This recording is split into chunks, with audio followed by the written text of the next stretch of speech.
घेण्या भीमेची निघाली तुझ्या नाम घोषात इंद्रायणी.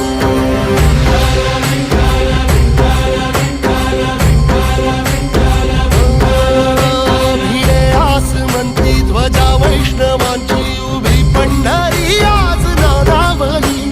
तुझे नाव ओठी तुझे रूप ध्यानी जीवाला तुझी आस गा लागली.